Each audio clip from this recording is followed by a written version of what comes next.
Rudo era el manotazo, más cariñoso parecía y digno de agradecimiento.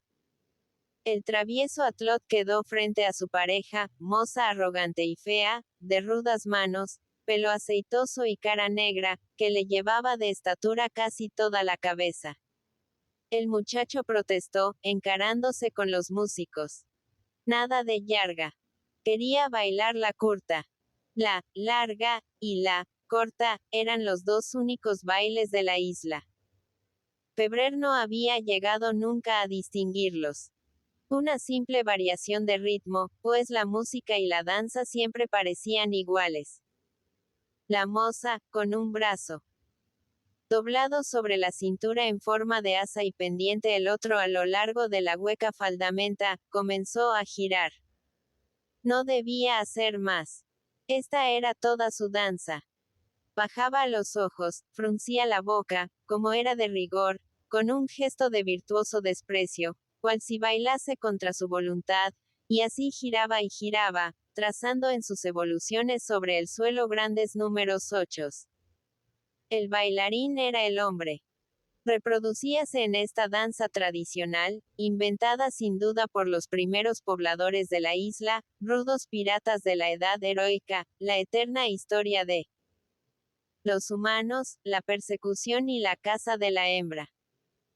Ella giraba fría e insensible, con la altivez asexual de una virtud ruda, huyendo de los saltos y contorsiones varoniles, presentando la espalda con gesto de desprecio, y el fatigoso trabajo de él consistía en colocarse siempre ante sus ojos, en ponerse ante su paso, en salirle al encuentro para que le viera y le admirase. El bailarín saltaba y saltaba sin regla alguna, sin otra disciplina que la del ritmo de la música, rebotando sobre el suelo con incansable elasticidad. Unas veces abría los brazos con gesto agresivo de dominador, otras los replegaba sobre la espalda, echando los pies en alto. Era más que baile un ejercicio gimnástico, un delirio de acróbata, un movimiento frenético como el de las danzas guerreras de las tribus africanas. La hembra no sudaba ni enrojecía.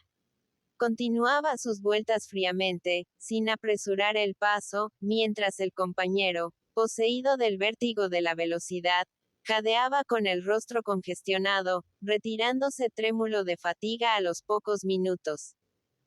Cada atlota podía bailar con varios hombres sin esfuerzo alguno, rindiéndolos. Era el triunfo de la pasividad femenil, que sonríe ante la jactancia arrogante del sexo contrario, sabiendo que acabará por verlo humillado.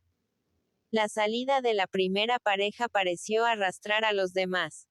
En un momento, todo el espacio libre que había ante los músicos se cubrió de faldas pesadas, bajo cuyo rígido y múltiple ruedo movíanse los pequeños pies, metidos en blancas alpargatas o amarillos zapatos. Las anchas bocas de los pantalones cimbreábanse a un lado y a otro con el rápido movimiento de los saltos o el enérgico pateo que hería la tierra levantando nubecillas de polvo. Los brazos varoniles escogían con galante zarpazo entre las atlotas agrupadas. Tú.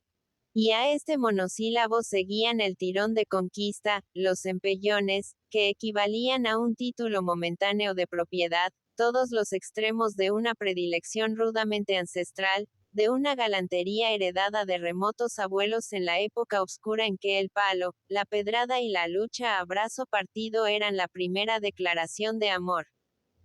Algunos atlots que se habían visto precedidos de otros más audaces en el escogimiento de las parejas permanecían inmóviles cerca del corro, vigilando a sus compañeros para sucederles. Cuando veían al danzarín congestionado y sudoroso por los saltos, extremando sus esfuerzos para seguir adelante, llegábanse a él, tirándole de un brazo para apartarlo. Deixamela. Y ocupaban su puesto sin más explicación, saltando y acosando a la hembra con el empuje de su frescura, sin que ella pareciese percatarse del cambio de pareja, pues continuaba sus vueltas con la vista baja y el gesto desdeñoso. Jaime vio por primera vez en las evoluciones del baile a Margalida, que hasta entonces había permanecido oculta entre sus compañeras. Hermosa, flor de almendro. Febrer la encontraba más bella al compararla con sus amigas, morenas y curtidas por el sol y el trabajo. Su piel blanca, de una suavidad de flor, sus ojos húmedos y brillantes de animalillo dulce, su cuerpo esbelto y hasta la suavidad de sus manos, la separaban, como si fuese de una raza distinta, de aquellas compañeras negruzcas, seductoras por su juventud, enérgicas y guapotas, pero que parecían talladas a hachazos. Contemplándola, pensaba Jaime que aquella muchacha, en otro ambiente, podía haber sido una criatura adorable.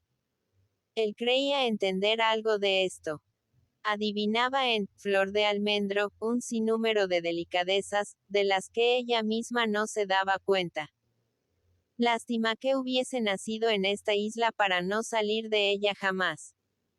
Y su belleza sería para alguno de aquellos bárbaros que la admiraban con perruna mirada de ansiedad.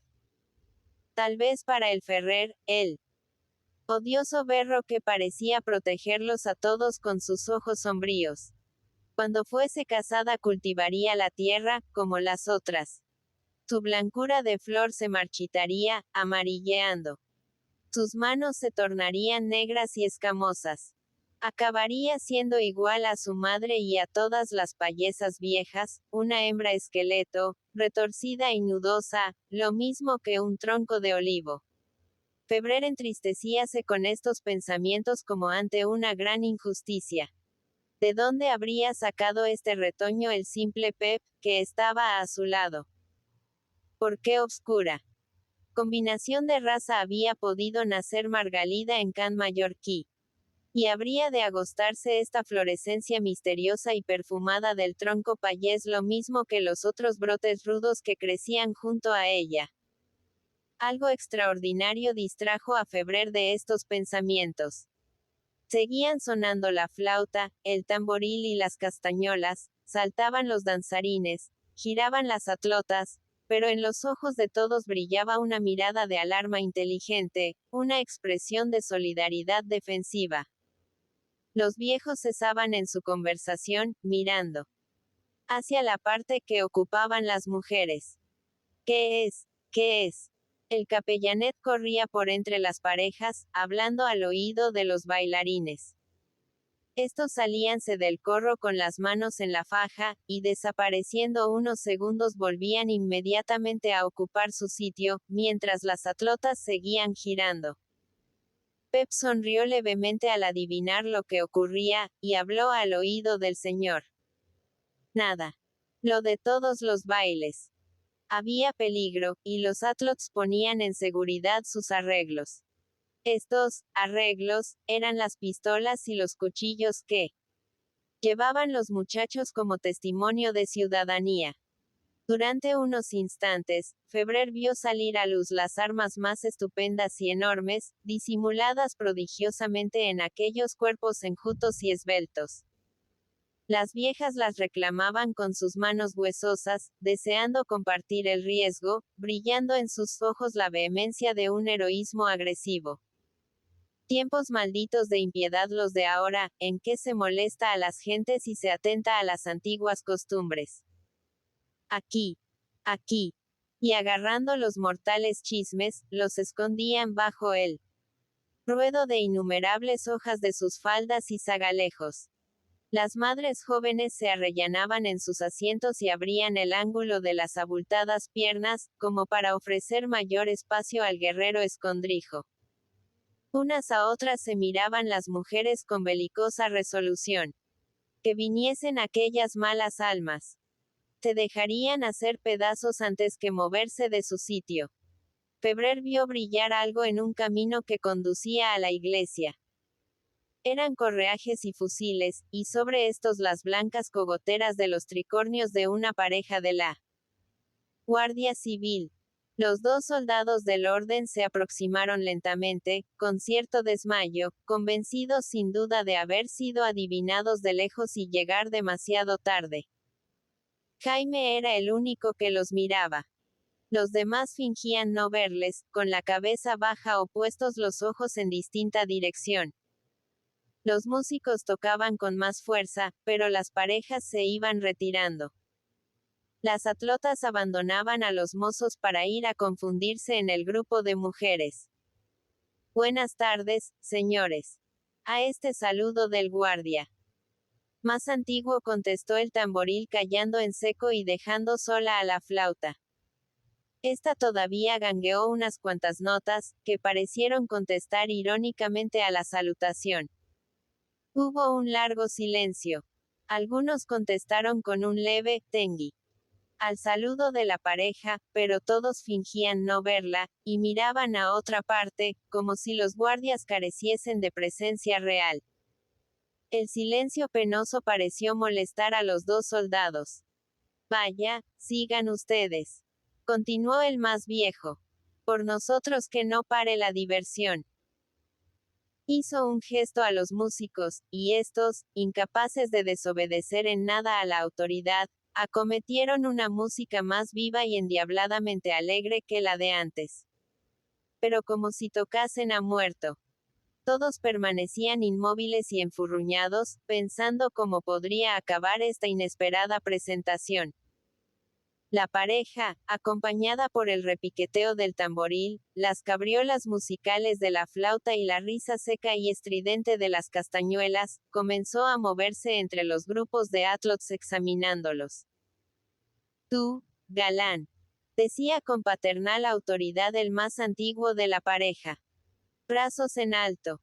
Y el designado obedecía mansamente, sin el menor intento de resistencia, casi orgulloso de esta distinción. Conocía sus deberes. El ibicenco ha nacido para trabajar, vivir y ser registrado. Nobles inconvenientes de ser valeroso y que le tengan a uno cierto miedo. Y cada atlot, viendo en el registro un testimonio de su mérito, levantaba los brazos y avanzaba el vientre, prestándose satisfecho al manoseo de los guardias, mientras miraba orgulloso hacia el grupo de las muchachas.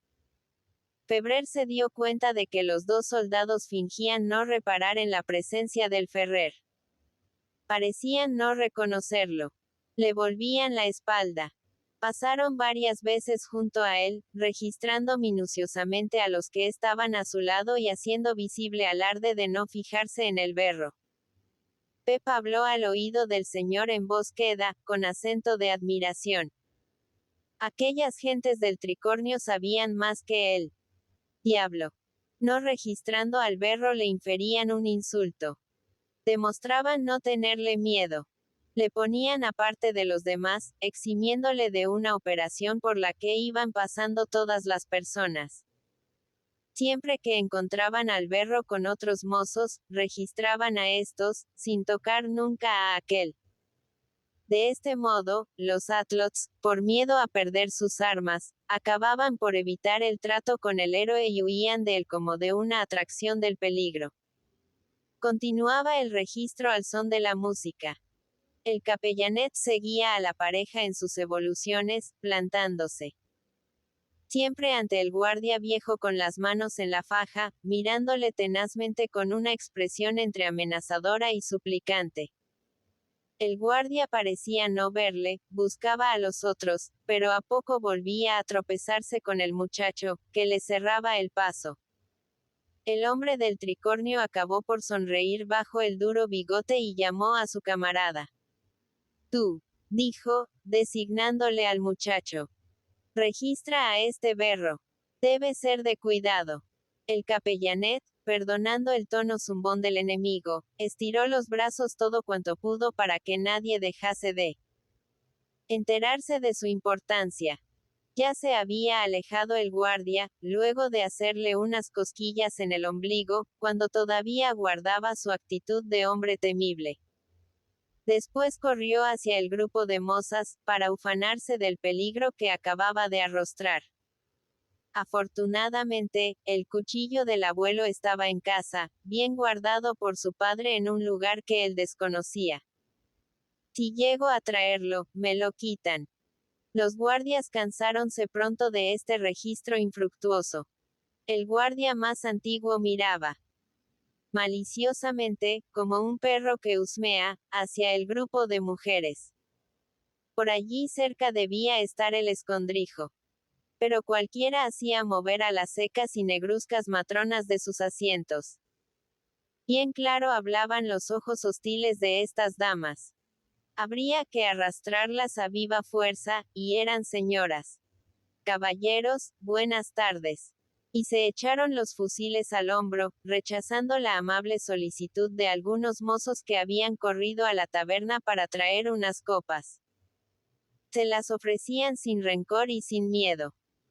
Al fin todos eran unos y vivían en la estrechez de la isla. Pero los guardias insistieron en su negativa. Se agradece. Lo prohíbe el reglamento. Y se marcharon, tal vez para emboscarse a corta distancia y repetir el registro al anochecer, cuando la gente volviese dispersa a sus alquerías. Al alejarse este peligro cesaron de sonar los instrumentos. Febrer vio al cantor que se apoderaba del tamborcillo, sentándose en el espacio libre que antes ocupaban los bailarines.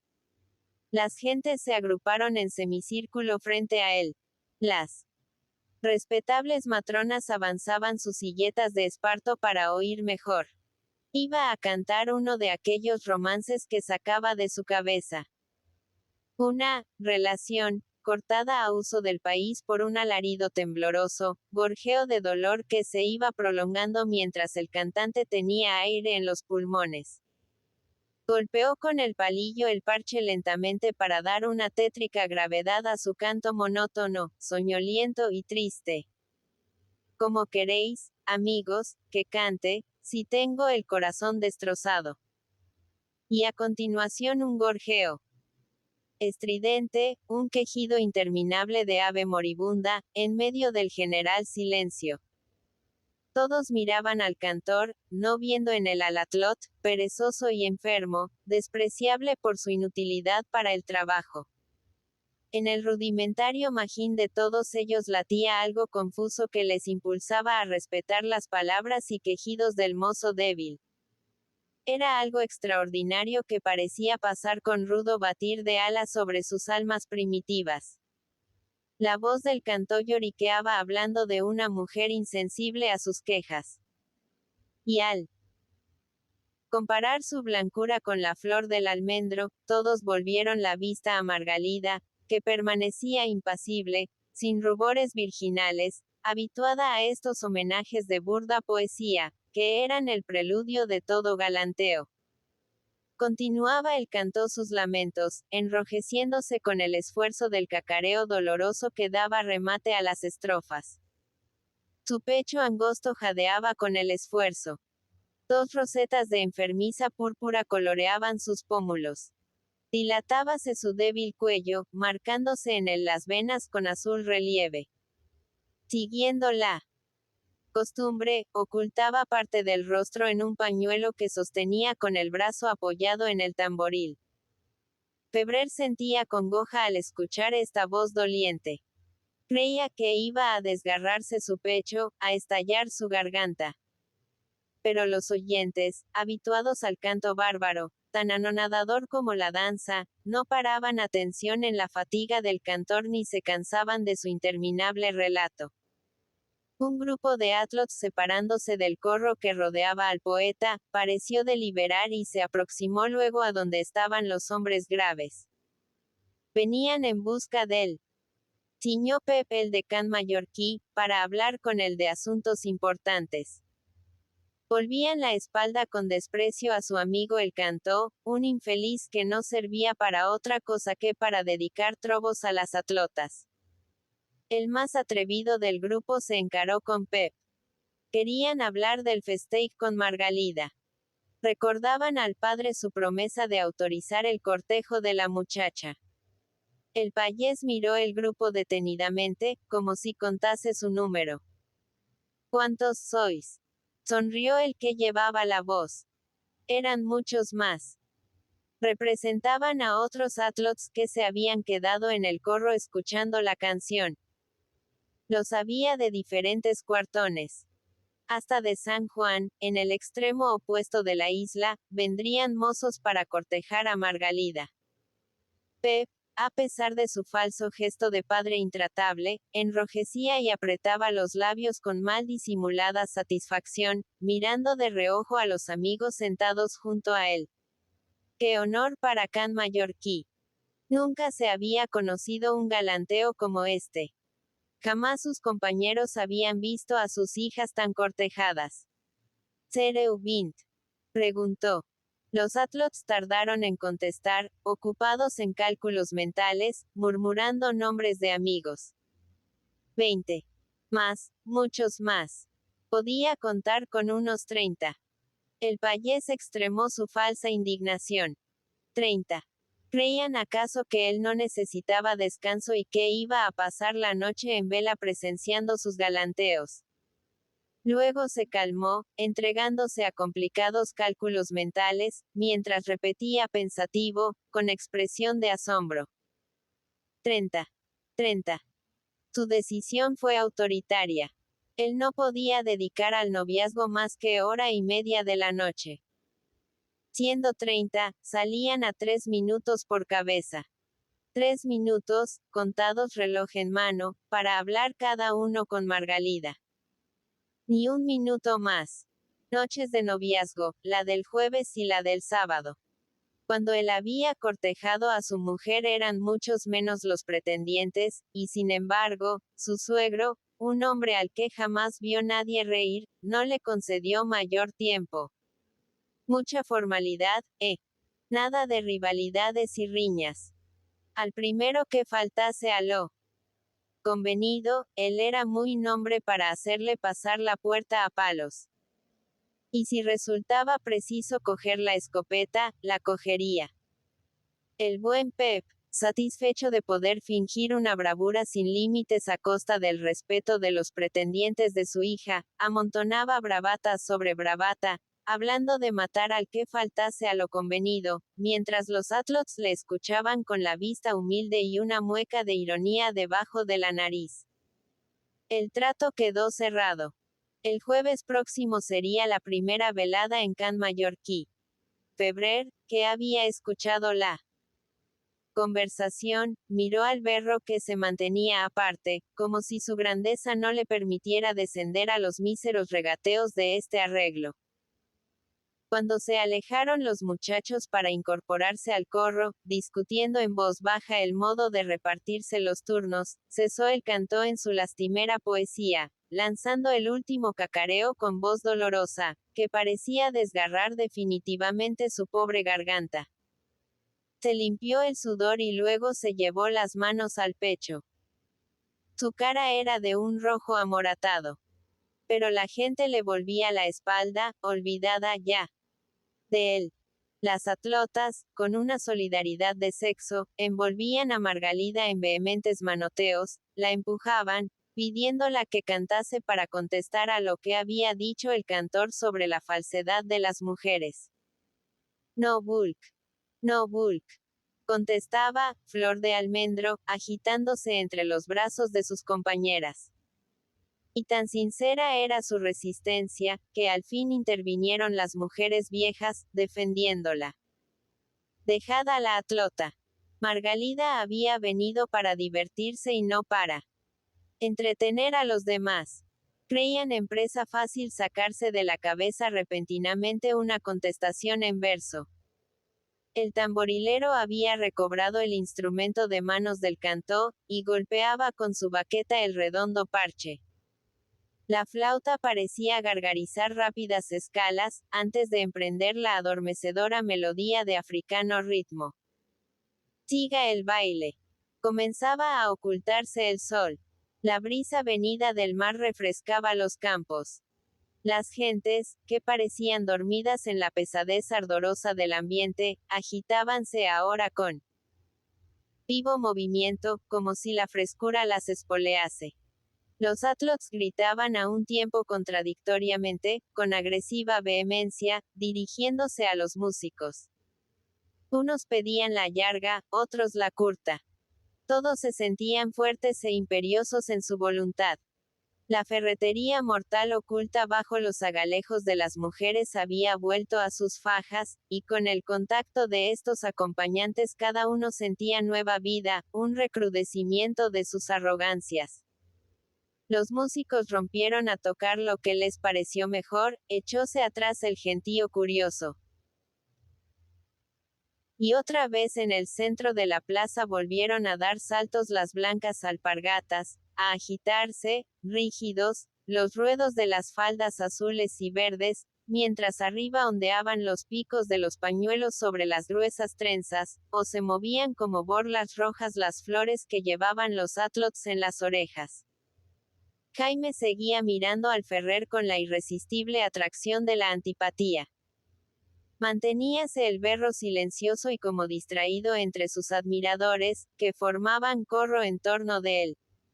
Parecía no ver a los demás, fijos sus ojos en Margalida con una expresión dura, cual si pretendiese vencerla bajo esta mirada que infundía miedo a los hombres. Cuando el capellanet, con sus entusiasmos de aprendiz, se aproximaba al berro dignábase sonreír, viendo en él a un pariente próximo. Los mismos atlots que habían hablado del noviazgo con el Siñope parecían intimidados por la presencia del Ferrer. Salían las muchachas a bailar, sacadas por los mozos, y Margalida permanecía al lado de su madre, contemplada codiciosamente por todos, pero sin que nadie osase avanzar para invitarla. El mallorquín sintió renacer en él las aficiones camorristas de su primera juventud. Odiaba al berro. Sentía como una vaga ofensa inferida a su persona al ver el terror que inspiraba a todos. Y no habría quien le diese una bofetada a este fantasmón venido del presidio. Un atlot avanzó hasta Margalida, tomándola la mano. Era el Cantó, sudoroso y trémulo aún por su reciente fatiga. Erguíase, como si su debilidad fuese una nueva fuerza. La blanca, flor de almendro, comenzó a girar sobre sus pequeños pies, y él saltó y saltó, persiguiéndola en sus evoluciones. Pobre muchacho. Jaime sentía una impresión de angustia, adivinando los esfuerzos de aquella pobre voluntad para dominar la fatiga de su cuerpo. Respiraba jadeante, a los pocos minutos le temblaban las piernas, pero a pesar de esto sonreía, satisfecho de su triunfo. Contemplaba amorosamente a Margalida, y si volvía la vista era para mirar altivamente a los amigos, que le contestaban con gestos de lástima. Al dar una vuelta, estuvo próximo a caer. Al dar un gran salto, sus rodillas se doblaron. Todos esperaban de un momento a otro verle tendido en el suelo. Pero él seguía bailando, adivinándose el esfuerzo de su voluntad, su resolución de perecer antes que confesar su flexa. Se cerraban ya sus ojos con el vértigo, cuando sintió que le tocaban en un hombro, según costumbre, para que se diese la pareja. Era el Ferrer, que se lanzaba a bailar por primera vez en la tarde. Sus saltos fueron acogidos con un murmullo de aplauso. Todos le admiraban, con esa cobardía colectiva de la multitud temerosa. El berro, viéndose aplaudido, extremaba los movimientos y contorsiones, persiguiendo a su pareja, saliéndola al paso, envolviéndola en la complicada red de sus movimientos, mientras Margalida giraba y giraba con la vista baja, evitando el encuentro de sus ojos con los del temible galán. En ciertos momentos, el Ferrer, para demostrar su vigor, con el busto echado atrás y las manos en la espalda, saltaba a considerable altura, como si el suelo fuese elástico y sus piernas acerados resortes. Estos saltos hacían pensar a Jaime, con una sensación de repugnancia, en carcelarias evasiones o en canallescos duelos a cuchillo. Pasaba el tiempo y aquel hombre parecía no fatigarse. Se habían retirado unas parejas, había sido sustituido en otras el bailarín varias veces, y el Ferrer continuaba su danza violenta, siempre sombrío y desdeñoso, como si fuese insensible al cansancio. El mismo Jaime reconocía con cierta envidia el vigor del temible herrero. ¡Qué animal! De pronto vio cómo buscaba algo en su faja y avanzaba una mano hacia el suelo, sin detenerse en sus evoluciones y saltos. Una nube de humo se esparció sobre la tierra, y entre sus blancas vedijas marcáronse, pálidos y sonrosados por la luz del sol, dos rápidos fogonazos. A continuación sonaron dos truenos. Las mujeres agrupáronse chillando con instantáneo susto. Los hombres quedaron indecisos. Pero al momento, reponiéndose todos, prorrumpieron en gritos de aprobación y aplausos. Muy bien. El Ferrer había disparado la pistola a los pies de su pareja. La suprema galantería de los hombres valientes. El mayor homenaje que podía recibir una atleta de la isla. Y Margalida, mujer al fin, siguió bailando, sin haberla impresionado gran cosa, como buena ibicenca, el estampido de la pólvora. Fijaba en el Ferrer una mirada de agradecimiento por su bravura, que le hacía desafiar la persecución de la Guardia Civil, tal vez próxima. Contemplaba después a sus amigas, temblorosas de envidia por este homenaje. Hasta el mismo Pep, con gran indignación de Jaime, mostrábase orgulloso de los dos tiros disparados a los pies de su hija. Ferrer era el único que no parecía entusiasmado por esta hazaña galante del berro. Maldito presidiario. No sabía ciertamente el motivo de su furia, pero era algo inevitable. A este, tío, le pegaría él. Llegó el invierno.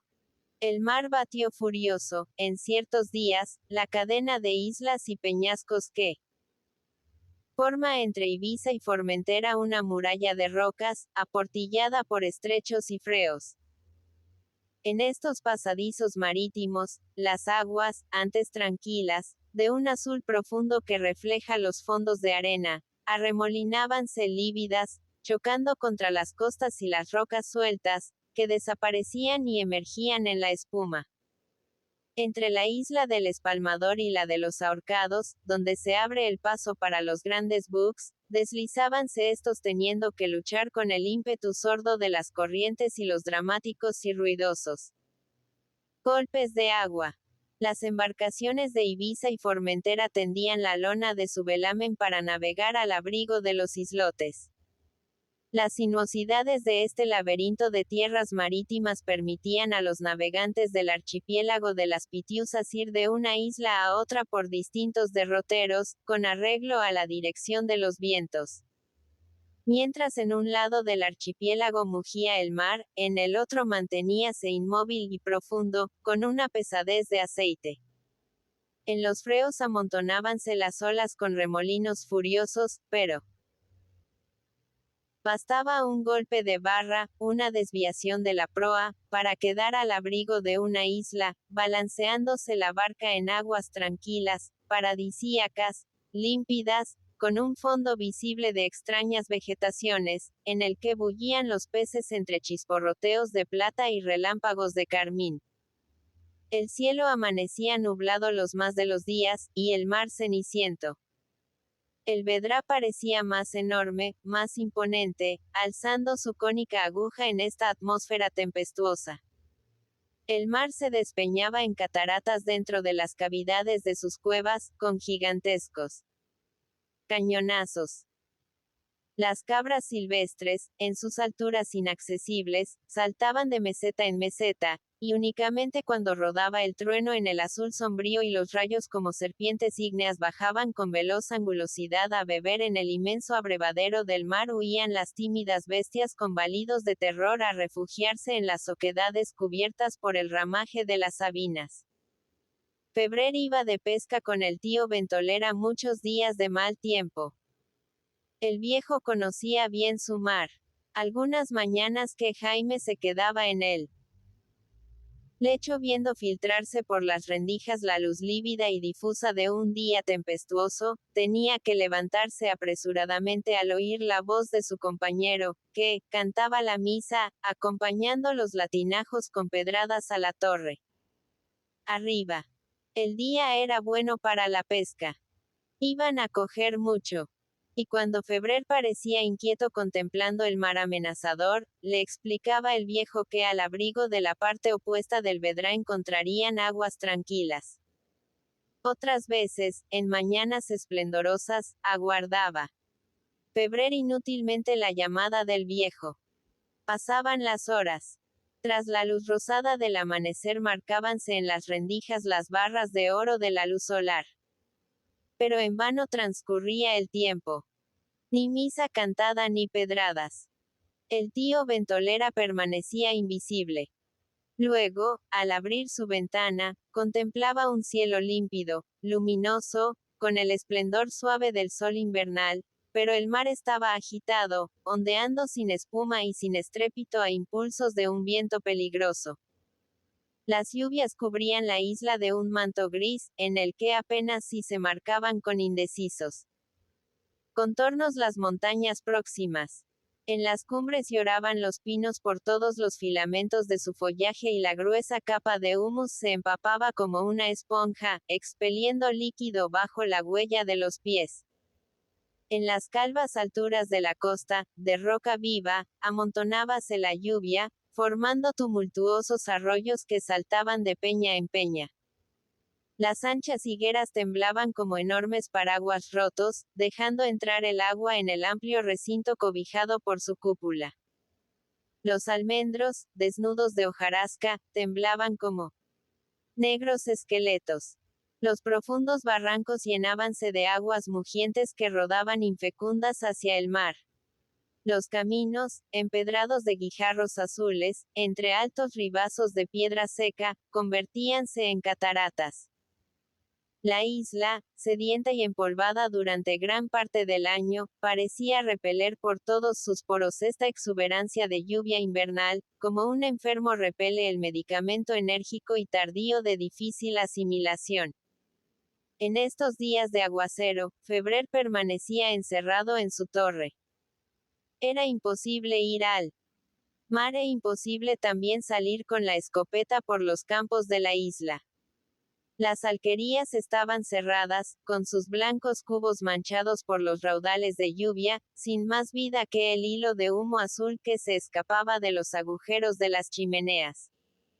Obligado a la inercia, el señor de la Torre del Pirata volvía a releer alguno de los pocos libros adquiridos en sus viajes a la ciudad o fumaba pensativo, recordando aquel pasado del que había querido huir. ¿Qué ocurriría en Mallorca? ¿Qué dirían sus amigos? Sumido en esta inmovilidad forzosa, cuando le faltaba la distracción de los ejercicios físicos, acordábase de la vida anterior, cada vez más lejana e indecisa en su memoria. Creía que era la vida de otro. Algo que había presenciado y conocía con exactitud, pero perteneciente a la historia de una existencia ajena. En realidad aquel Jaime Febrer que había rodado por Europa y había tenido sus horas de orgullo y de triunfo era el mismo que habitaba ahora una torre junto al mar, rústico, barbudo y casi salvaje, con alpargatas y sombrero de payés, más habituado al ruido de las olas y el chillido de las gaviotas que al trato de los hombres. Semanas antes había recibido una segunda carta de su amigo Tony Clapes, el contrabandista. Estaba escrita también en un café del Borne. 4 líneas garrapateadas de prisa para hacer presente su buen recuerdo. Aquel amigo rudo y bondadoso no le olvidaba. Ni siquiera parecía ofendido por haber quedado sin respuesta su carta anterior. Le hablaba del capitán Pablo. Siempre enfadado con Febrer, pero moviéndose hábilmente para desenmarañar sus asuntos. El contrabandista tenía fe en Valls. Era el más listo de los chuetas y generoso como ninguno de ellos. Indudablemente sacaría a flote los restos de la fortuna de Jaime, y éste podría pasar su existencia en Mallorca tranquilo y feliz. Más adelante recibiría noticias del capitán. Valls no quería hablar hasta que todo estuviese resuelto. Febrer movió los hombros al enterarse de estas esperanzas. Todo terminado. Pero en los días tristes de invierno su resignación se revolvía contra esta existencia de molusco recluido en su caparazón de piedra. Iba a vivir siempre así. No era torpeza haberse encerrado en este rincón, teniendo aún juventud y bríos para luchar en el mundo. Sí, era una torpeza. Muy hermosa la isla y su romántico albergue durante los primeros meses, cuando lucía el sol, estaban verdes los árboles y las costumbres isleñas ejercían sobre su ánimo el encanto de una novedad bizarra. Pero había venido el mal tiempo, la soledad era intolerable, y la vida de los campesinos se le aparecía con toda la rudeza de sus bárbaras pasiones. Aquellos payeses vestidos de pana azul, con sus fajas y corbatas de color y sus flores detrás de las orejas, le habían parecido en los primeros momentos figulinas originales creadas únicamente para servir de adorno a los campos, coristas de una opereta pastoril lánguida y dulzona. Pero ahora los conocía mejor, eran hombres como los demás, y hombres bárbaros, en los que el roce de la civilización apenas había logrado un leve pulimento, conservando todas las angulosidades cortantes de su rudeza ancestral. Vistos de lejos, por corto tiempo, seducían con el encanto de la novedad. Pero él había penetrado en sus costumbres, casi era uno de ellos, y le pesaba como una caída en la esclavitud de esta existencia inferior, en la que chocaba a cada instante con ideas y prejuicios de su pasado. Debía alejarse de este ambiente. Pero ¿a dónde ir? ¿Cómo escapar? Era pobre. Todo su capital consistía en unas cuantas docenas de duros que había traído de su fuga de Mallorca, cantidad que conservaba aún gracias a Pep, tenaz en su negativa a aceptar remuneración alguna. Allí debía permanecer, clavado a su torre como si fuese una cruz, sin esperar nada, sin desear nada, buscando en la anulación de su pensamiento una felicidad vegetativa semejante a la de las sabinas y tamariscos que crecían entre las peñas del promontorio, o a la de las almejas agarradas para siempre a las rocas sumergidas. Tras larga reflexión conformábase con su suerte. No pensaría, no desearía. Además, la esperanza, que jamás nos abandona, hacíale columbrar la posibilidad confusa de algo extraordinario, que iba a presentarse a su hora para arrancarlo de tal situación. Pero mientras esto llegaba, cuán abrumadora la soledad. Pep y los suyos constituían su única familia. Pero sin darse cuenta de ello, obedeciendo tal vez a un confuso instinto, se alejaban cada vez más de él. Jaime se recluía en su aislamiento, y ellos se acordaban menos del señor. Hacía tiempo que Margalida no se presentaba en la torre.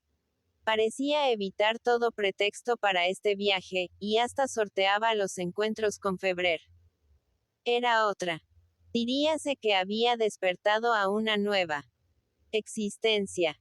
La sonrisa inocente y confiada de su pubertad habíase trocado en un gesto de reserva, como mujer que conoce los peligros del camino y marcha con paso tardo y prudente. Desde que era objeto de cortejo y los mozos acudían a solicitarla 2 veces por semana con arreglo al tradicional festeig, parecía haberse dado cuenta de grandes e inesperados peligros que antes no sospechaba, y permanecía al lado de su madre, evitando toda ocasión de verse a solas con un hombre, ruborizándose apenas. Unos ojos varoniles se cruzaban con los suyos.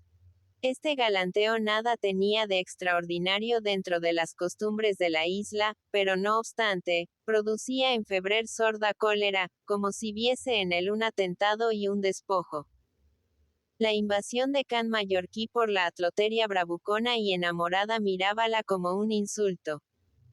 Había considerado la alquería lo mismo que si fuese su casa. Pero ya que llegaban estos intrusos y eran bien recibidos, él se marchaba. Además, sufría en silencio el despecho de no ser, como en los primeros días, la única preocupación de la familia. Pep y su mujer seguían creyéndolo el Señor. Margalida y su hermano le veneraban como un ser poderoso venido de lejanas tierras, por ser Ibiza el mejor lugar del mundo. Pero a pesar de esto, otras preocupaciones parecían reflejarse en sus ojos. La visita de tantos atlots y la modificación que esto había traído a sus costumbres les hacía ser menos solícitos con don Jaime. A todos ellos les inquietaba el porvenir. ¿Quién merecería al fin ser el marido de Margalida? Durante las noches de invierno, Febrer, recluido en su torre, miraba una lucecita que brillaba a sus pies. La de Can Mallorquí. No eran noches de festeig, la familia debía estar sola, cerca del hogar. Pero él manteníase firme en su aislamiento. No bajaría. Quejábase en su despecho hasta del mal tiempo, como si quisiera hacer responsable de la frialdad invernal a este cambio que lentamente se había efectuado en sus relaciones con la familia payesa. Ay, las hermosas noches del verano con sus veladas que se prolongaban hasta altas horas, viendo temblar las estrellas en el cielo oscuro, más allá del borde negro del porche. Sentábase Febrer bajo su techumbre con toda la familia y el tío Ventolera, que acudía atraído por la esperanza de algún obsequio. Nunca le dejaban ir sin una tajada de sandía, que llenaba la boca del viejo con la dulce sangre de su carne roja, o una copa de figola perfumada de hierbas olorosas del monte. Margalida, los ojos puestos en el misterio de las estrellas, cantaba romances y vicencos con voz infantil, más fresca y suave al oído de Febrer que la brisa que poblaba de leves estremecimientos la azul confusión de la noche. Pep contaba con aire de prodigioso explorador sus estupendas aventuras en tierra firme durante los años que había servido al rey como soldado en los remotos y casi fantásticos países de Cataluña y Valencia. El perro, encogido a sus pies, parecía escucharle, fijos en el amo sus ojos de suave mansedumbre, en cuyo fondo se reflejaba una estrella.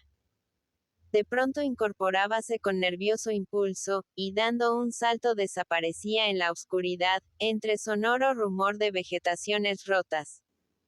Pepe explicaba este arranque. Silencioso. No era nada. Algún animal que andaba errante y perdido en la sombra. Una liebre, un conejo que había husmeado con su sensible olfato de perro cazador. Otras veces se incorporaba lentamente, con gruñidos de vigilante hostilidad. Alguien pasaba por cerca de la alquería. Una sombra, un hombre caminando deprisa, con la celeridad de los ibicencos, habituados a ir rápidamente de un lado a otro de la isla. Si la sombra hablaba, contestaban todos a su saludo. Cuando pasaba silenciosa, fingían no verla, lo mismo que el oscuro. Viandante parecía no enterarse de la existencia de la alquería y de las personas sentadas bajo el porche. Era costumbre antiquísima en Ibiza no saludarse en campo raso apenas cerraba la noche. En los caminos se cruzaban las sombras sin una palabra, evitando el encuentro para no rozarse ni conocerse. Cada cual iba a su negocio, a ver a la novia, a buscar el médico, a matar a un contrario en el otro extremo de la isla, para regresar corriendo y poder decir que a la misma hora estaba con los amigos. Todo el que caminaba durante la noche tenía sus razones para pasar inadvertido. Las sombras temían a las sombras. Un bona nit o una petición de lumbre para el cigarro podían recibir como contestación un pistoletazo. Algunas veces no pasaba nadie ante la alquería, y sin embargo, el perro, avanzando el pescuezo, aullaba frente al vacío negro. A lo lejos parecían contestarle aullidos humanos. Eran alaridos prolongados y salvajes que cortaban como un grito de guerra el silencio misterioso. ¡Au! Y mucho más lejos, debilitada por la distancia, contestaba otra fiera exclamación. ¡Au! El payés hacía callar a su perro. Nada tenían de extraño estos gritos. Eran atlots que se ahorcaban en la oscuridad, guiándose por el sonido de sus gritos, tal vez para reconocerse y reunirse, tal vez para pelear, siendo el grito un llamamiento de desafío. Era probable que tras el ahorcamiento sonase una detonación. Cosas de jóvenes y de la noche. Adelante. Con los de casa no iba nada. Y Pep seguía el relato de sus viajes extraordinarios, bajo la mirada de asombro de su mujer, que escuchaba por milésima vez estas maravillas, siempre nuevas.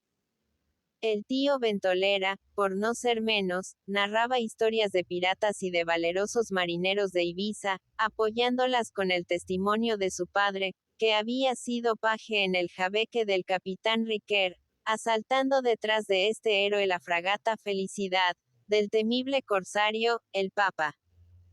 Entusiasmado por los recuerdos heroicos, canturreaba con su voz trémula las coplas con que la marinería ibicenca había celebrado el triunfo. Coplas en castellano, para mayor solemnidad, y cuyas palabras desfiguraba el tío Ventolera. ¿Dónde estás, Papa, valiente, hombre de tanto valor, que por temor a la muerte te escondiste en un cajón? Y la boca desdentada del marino seguía cantando las proezas de otros tiempos, como si datasen de ayer, como si las hubiese presenciado, como si de pronto fuesen a flamear sobre aquella tierra envuelta en la oscuridad las llamaradas de las torres atalayas anunciando un desembarco de enemigos. Otras veces, con los ojos brillantes de codicia, hablaba de enormes caudales que los moros, los romanos y otros marineros rojos, a los que llamaba los mormandos, habían enterrado en cuevas de la costa, tapiándolas después. Tus abuelos sabían mucho de esto. Lástima que muriesen sin decir palabra. Relataba la historia verídica de la caverna de Formentera, donde los normandos habían guardado los productos de sus piraterías en España e Italia. Santos de oro, cálices, cadenas, joyas, piedras preciosas y monedas medidas a celemines. Un espantoso dragón, amaestrado sin duda por los hombres rojos. Velaba en el fondo de la cima con el tesoro debajo de su panza. El imprudente que se descolgaba le servía de pasto. Los marineros rojos habían muerto hacía muchos siglos. El dragón había muerto también. El tesoro debía estar aún en Formentera. ¡Ay! ¿Quién pudiese encontrarlo? Y el rústico auditorio temblaba de emoción, sin dudar de la existencia de tales riquezas, por el respeto que le inspiraba la vejez del narrador. Plácidas veladas aquellas, que ya no se repetirían para febrero. Evitaba bajar por la noche a Can Mallorquí, temeroso de estorbar con su presencia las conversaciones de la familia acerca de los pretendientes de Margalida. En las noches de festeig experimentaba mayor desazón. Y sin explicarse el motivo, asomábase a la puerta de la torre, mirando ávidamente hacia la alquería. La misma luz, el aspecto de siempre, pero él se imaginaba oír en el silencio nocturno nuevos ruidos, ecos de cantos, la voz de Margalida. Allí estaría el ferrer odioso, y aquel pobre diablo del cantó, y todos los atlots bárbaros y rudos, con sus trajes ridículos. ¡Gran Dios! ¿Cómo habían podido gustarle estos campesinos?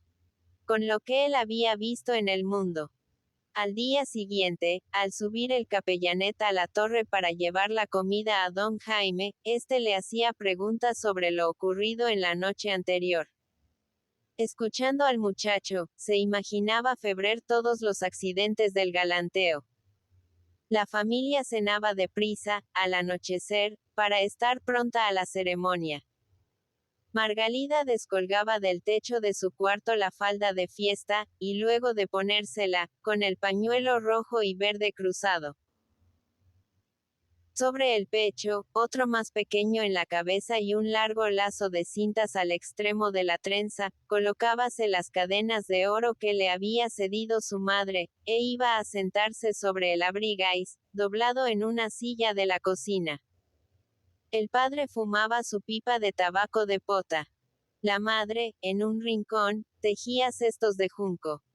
El capellanet asomábase fuera de la casa, bajo el amplio porche, en el cual iban reuniéndose silenciosos los atlots cortejadores. Lo sabía que estaban allí desde una hora antes, por ser vecinos. Los había que llegaban polvorientos o manchados de barro, después de caminar 2 leguas. En las noches de lluvia sacudían bajo el techado sus hikes de burda capucha, herencia de los abuelos, o el mantón femenil en que se envolvían como prenda de moderna elegancia. Luego de acordar brevemente el orden que iban a seguir en su conversación con la muchacha, la tropa de rivales entraba en la cocina, por ser en invierno el porche un lugar frío. Un golpe en la puerta. «Avant qui siga», gritaba Pep como si ignorase la presencia de los cortejantes y estuviera esperando una visita extraordinaria. Entraban mansamente, saludando a la familia. «Bona nit. Bona nit». Tomaban asiento en un banco, como niños de la escuela, o quedaban de pie, mirando todos a la atlota. Junto a ella había una silla vacía, y cuando faltaba esta, el solicitante poníase en cuclillas, a uso moruno, hablando a la muchacha en voz baja durante 3 minutos, bajo la mirada hostil de sus adversarios. La menor prolongación de este breve plazo provocaba toses, furiosas, miradas y reclamaciones amenazadoras a media voz. Se retiraba el atlot, y otro al puesto. El capellanet reía de estas escenas, viendo en la tenacidad hostil de los cortejantes un motivo de orgullo para Margalida y la familia. El noviazgo de su hermana no iba a ser como el de otras atlotas. Los pretendientes parecíanle a Pepet perros rabiosos que no soltarían fácilmente su presa. A él le olía a pólvora el tal galanteo, y esto lo afirmaba con una sonrisa de orgullo, que hacía brillar la blancura de sus dientes de lobezno en el óvalo oscuro de la cara. Ninguno de los pretendientes adelantaba sobre los demás. En 2 meses que llevaban de noviazgo, Margalida no había hecho más que escuchar, sonreír y responder a todos con palabras que turbaban a los atlots. Era mucho el talento de su hermana. Los domingos, al ir a misa, marchaba delante de sus padres acompañada por todos los pretendientes. Un ejército. Don Jaime los había encontrado varias veces. Las amigas, al verla llegar con este acompañamiento de reina, palidecían de envidia. Todos la asediaban, pugnando por arrancarla una palabra, un signo de preferencia, y ella contestaba a todos con asombrosa discreción, manteniéndolos en perfecta igualdad, evitando los choques mortales que podían sobrevenir repentinamente entre esta juventud belicosa, armada y poco sufrida. ¿Y el Ferrer?, preguntaba don Jaime. Maldito berro. Su nombre salía con dificultad de los labios del señor, pero su recuerdo se estaba moviendo desde mucho antes en su memoria. El muchacho agitaba la cabeza negativamente.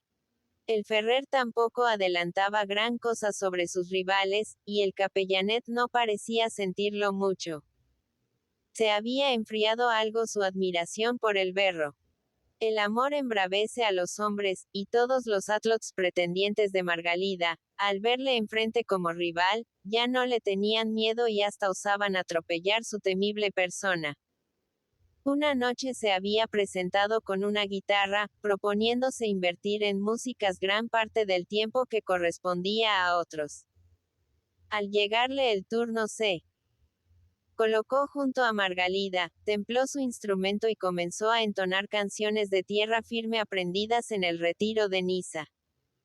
pero antes había sacado de la faja una pistola de 2 cañones, dejándola con las llaves montadas sobre uno de sus muslos, pronto a cogerla y deserrajar un tiro al primero que le interrumpiese.